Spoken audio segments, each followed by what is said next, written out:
I usually don't get political when I make these videos, and I honestly feel like talking about console wars feels political, even if you unintentionally or intentionally make it sound like. So if you guys aren't aware, I have made probably over 20 videos of my hopes of Ori going to the PlayStation. I know it's a lot of dedication for me to make these videos. I'm either talking about the articles, my rants about it, me hoping about it, some theories, disclosing or addressing some of the rumors about Xbox, the whole feud of Xbox and PlayStation. And I mean, I've gotten some comments that were in support of my dedication of Ori going to the PlayStation, because Ori going to the PlayStation has been a mission, not just a mission, but a journey that I've been on my way to reach the end, if that makes sense. I've been doing this for almost 2 years. It's about to be 1.5 years once it hits March 22nd or 16, I can't remember. It was either one of those days, because from October 2022, I made a video talking about why I don't like console exclusive games, where the PlayStation fans cannot play Ori and the Blind Forest, and I also feel bad for the Xbox fans that can't play Deltarune Chapter 1 and 2. Now, you can play Undertale in the Xbox, but you can't play Deltarune Chapter 1 and 2, but I do hope that they're able to do that. What doesn't make sense to me, okay, is that when I want a game to be ported to the PlayStation, the Xbox fanboys on Twitter and on YouTube are looking at me like I said a slur. All right. And you know what's the crazy part? Mass Effect got ported to the PlayStation. Cuphead got ported to the PlayStation. But then when I want a game, like I'm asking Phil Spencer or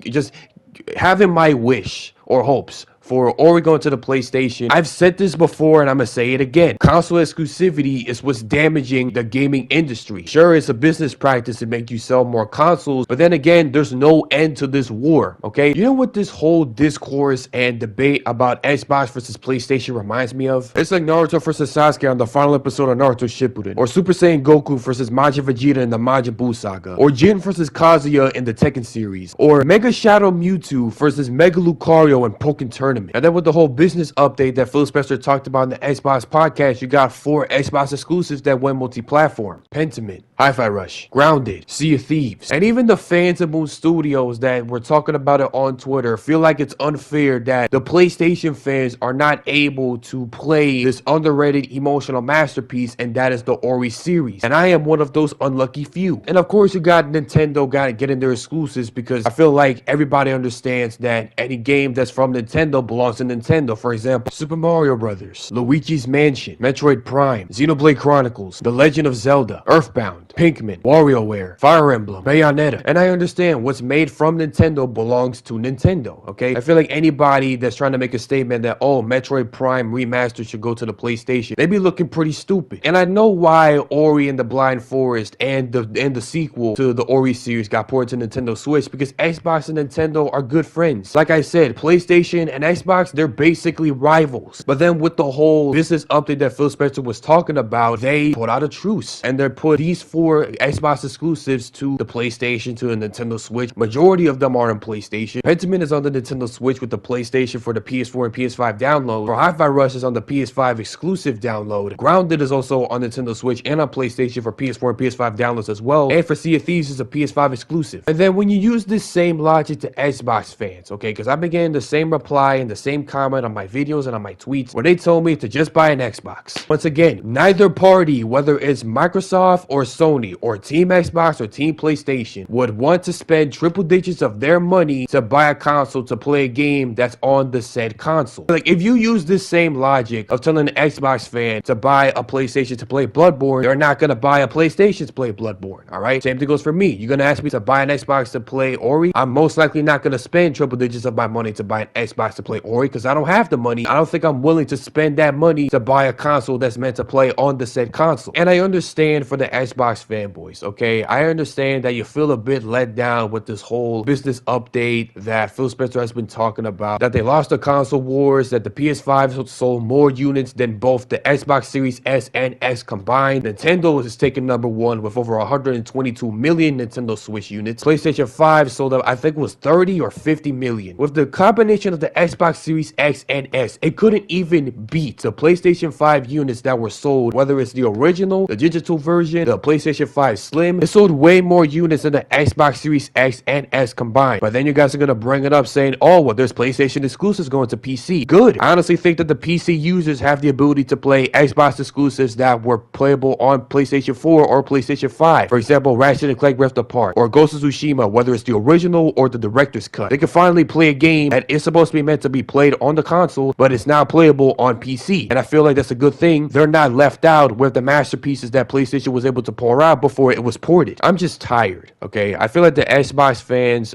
or the Moon Studios fans, when they played both of the Ori games and most likely going to play the early access that's going to be on Steam on April 12th for No Rest for the Wicked, you guys probably understand how I feel when the same argument and the same response I've been getting on my comments and on my replies. I usually stay quiet about this, but I just wanted to make this video about it, just dedicated of what I wanted to say. It sounds stupid for me saying that console wars is political, but it feels political, all right? Because you got two separate parties with two separate games that both parties do enjoy. But you know, with Xbox losing the console war, okay, the one thing that I will tell to the Xbox fans with full respect is that you guys lost the console war, okay? I mean, Nintendo aside, Nintendo isn't taking either side. They're basically Switzerland with this whole Microsoft update situation. But there's a bright side to this, all right? The PlayStation and Nintendo fans can play Xbox games that was once only on Xbox, but it's now ported on Nintendo and PlayStation. I already got the pre-order to Hi-Fi Rush, which I was definitely gonna play, and I made a video talking about how PlayStation will change Sea of Thieves, but for the better, all right? PlayStation fans will now be able to play a game as probably the most offensive communities on the Xbox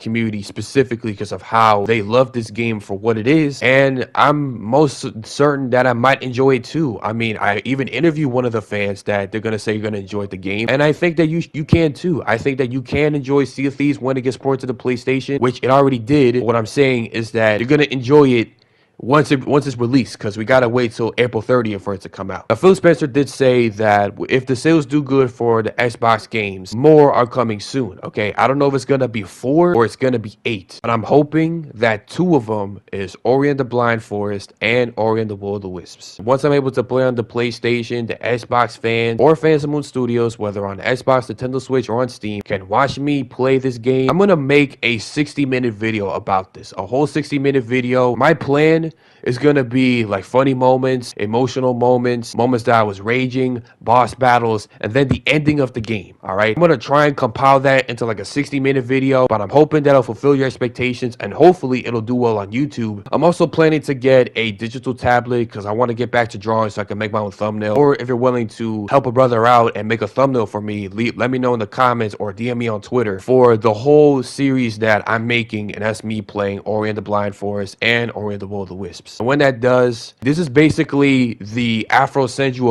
equivalent to Kingdom Hearts. I have a lot of dedication to make this a series, and I will make this a series. And this is going to be history. Like, after almost 2 years, I can finally play Ori and the Blind Forest and Ori and the Will of the Wisps on my PlayStation. So that's all I gotta say for today's video. Sorry that I went rogue, because I usually do not act like this on my videos, but when there's something that's been like itching me, or that's been like poking me for God knows how long, and it's been making me upset, even though I've been quiet about it, I just have to make a video just addressing on how I truly feel. So that's all I gotta say. This is Wolf.Gray. Let me know in the comments if you feel the same way, and I rhymed. And I'll see you all later. See ya.